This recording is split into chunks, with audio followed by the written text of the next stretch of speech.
She's not. Okay, picture of your license plates and forward it on. Hey, so y'all hear what I go through, right? This the third person.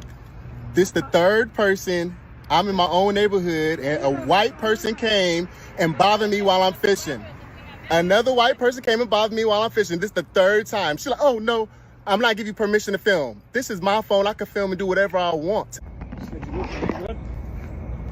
Well, I asked you earlier. You didn't say where did you live.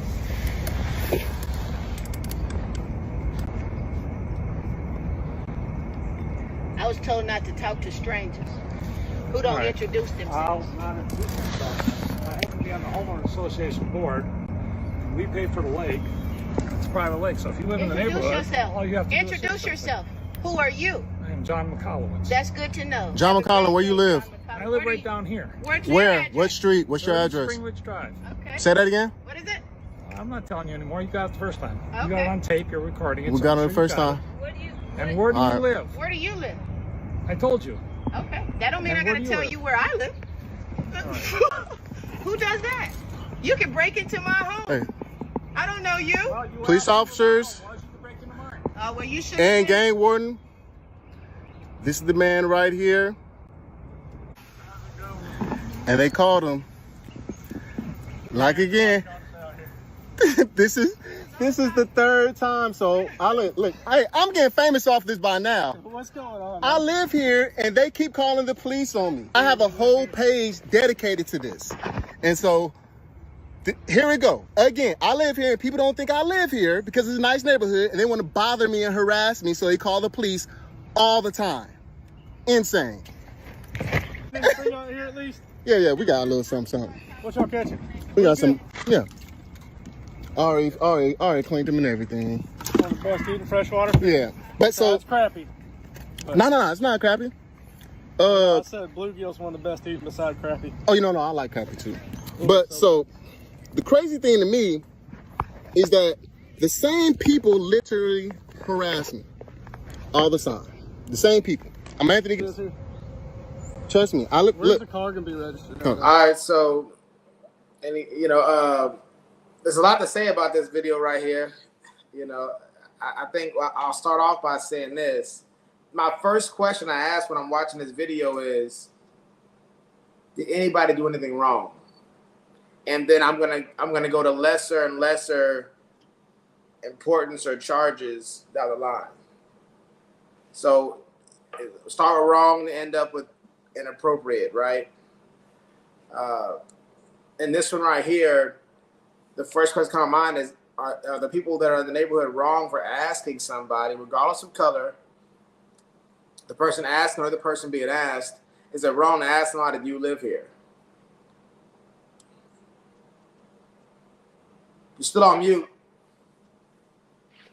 I agree with you. I thought I was going to be the only one with this opinion. So I won't say I'm glad we aligned, but I really thought that I was going to be the only one who was, because for me at least, if you're going to call racism, I need to actually see racism. There's too many other factors that could have been involved in that for you to just be like, oh, it's racism. Because I'm going to be honest with you. I didn't hear them give their address once. I didn't hear them actually prove that they lived out there beyond saying that they lived out there one time. Yeah, and to me, that's a community issue with HOA, whatever it is. They didn't have a protocol established for this because the white like some sort of registration.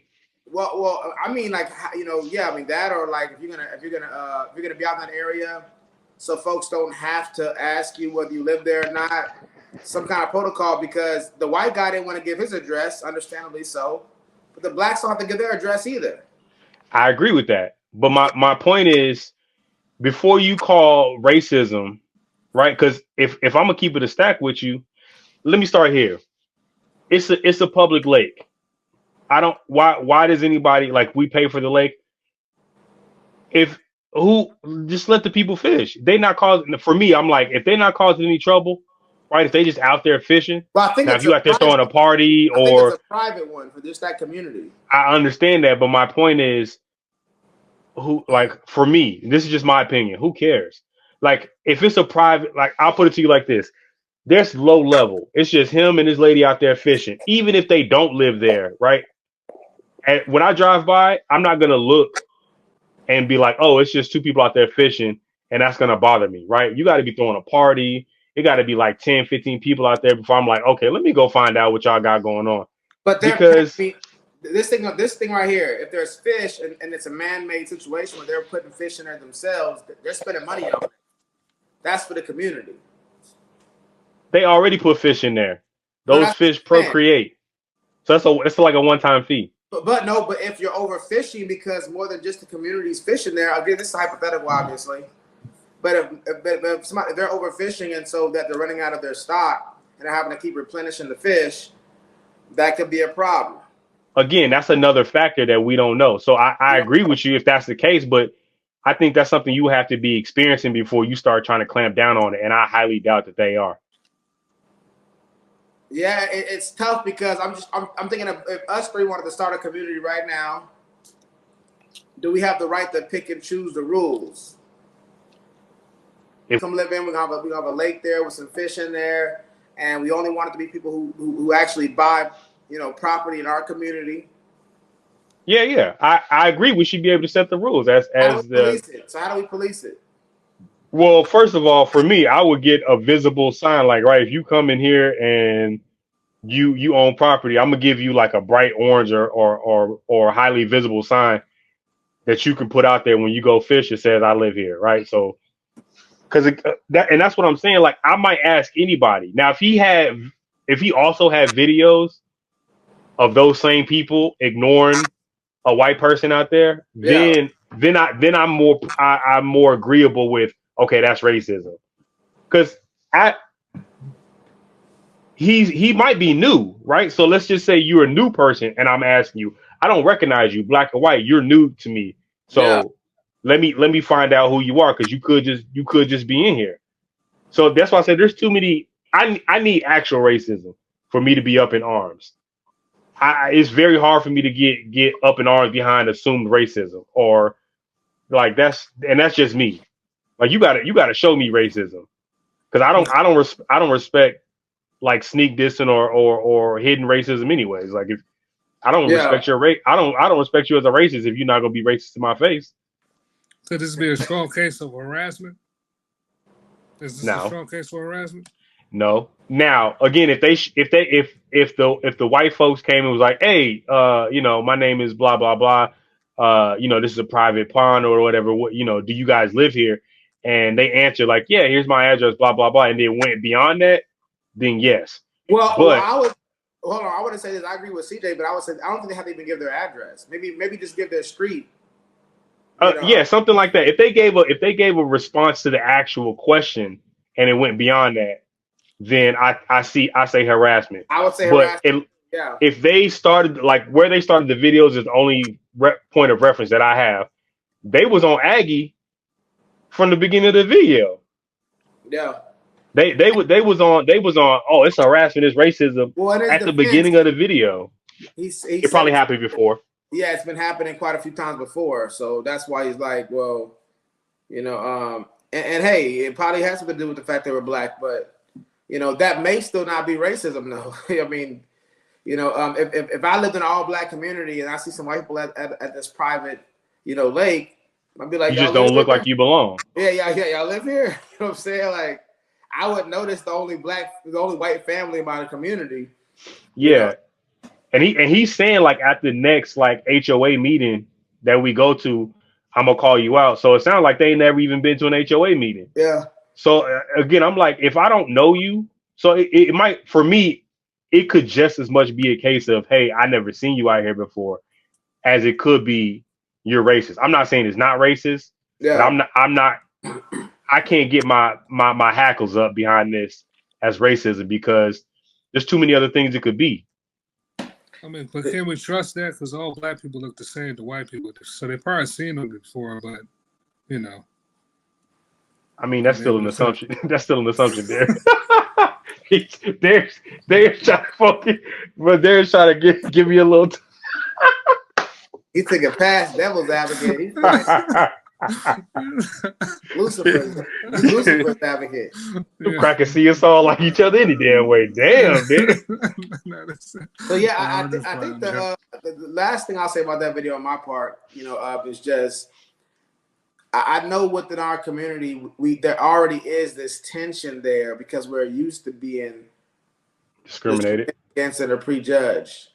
I felt it many times in my life where there was a kid going to a corner store and being followed, whatever it is, but in hindsight, a lot of kids that look like me was stealing.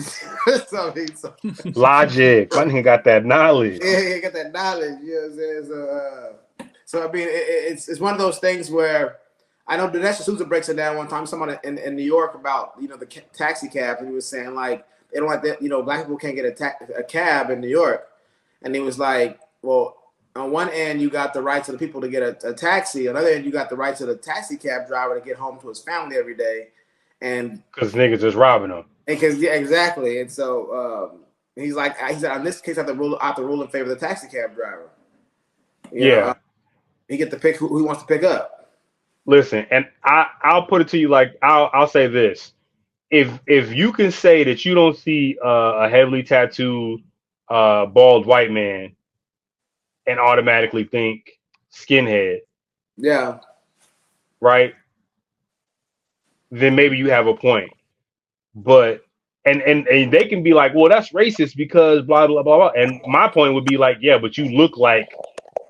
But technically it wouldn't be racism because we describe so much outside of just the phenotype. We did bald, and that's hereditary, but it ain't white. Tatted.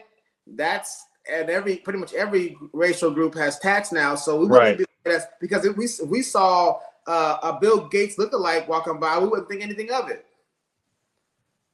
But yeah, tatted. Yeah, but Bill Gates is not an archetype. He's a singular individual. No, he's the archetype for nerdiness. Really, I mean, he's the archetype for nerd. Yeah, but we wouldn't. He's a rich nerd. I'm saying a lookalike. So my point is just saying that it's not the whiteness of the guy that we're concerned with if he's bald and tatted. It's how he's attired himself. It's his chosen look. He looks like a certain subculture of our community that tends to have unfavorable views of others. That's what I'm saying. The white, the bald, and the tattoos. Yeah. So I'm just saying the white is not as significant as the bald and the tat. Right, but you also need the white to finish that out to complete that archetype. For sure. You need to finish it out. But so that's what I'm saying. Because black bald guy with tats, I'm still gonna be wondering what's going on. Pretty much anybody with tats and bald. You already mad at the world. If it's hereditary. Yeah, it's hereditary. So pretty much anybody bald you can't trust. I want to say I'm not saying it's not racism. I'm saying I'm not ready to jump on the bandwagon. I'm not ready to look at from that video, the content that I have. I'm not ready to be like, yeah, that's racism. I need more. My distrust for bald people came from Krillin. He always, bro, you what? Hey man, leave Krillin alone, bro. That man is loyal. He did. How you distrust somebody that loyal? Yeah, he did back Android 18, so I give him credit for that. Hey man, listen. Not only was Krillin loyal, bro, Krillin was out there fighting with niggas he knew he could be, bro. That man is brave. That's a different type of individual. It worked out. And at a certain point in his life, he knew that's what was gonna happen. That was his role. That man's a hero, dog. Like I'm finna go out here and get worked over, even though I know. Not only do I know I got a homeboy back here who really could do this better than me, but I'm finna do my part. I ain't finna be no hanger on. Yeah, his main role was to wait until the cavalry showed up. Nah, Krillin got his binks in a lot during the early with the early villains. Yeah, with the early, especially you go to Dragon Ball, but anyway, so going back, I'm here to stand on my soapbox and proclaim that to the world.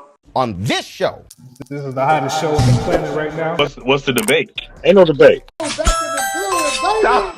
Hey, dude, come on. Soapbox, Really though? Come on, bro. Really though? No, for real. Bring it until you raw.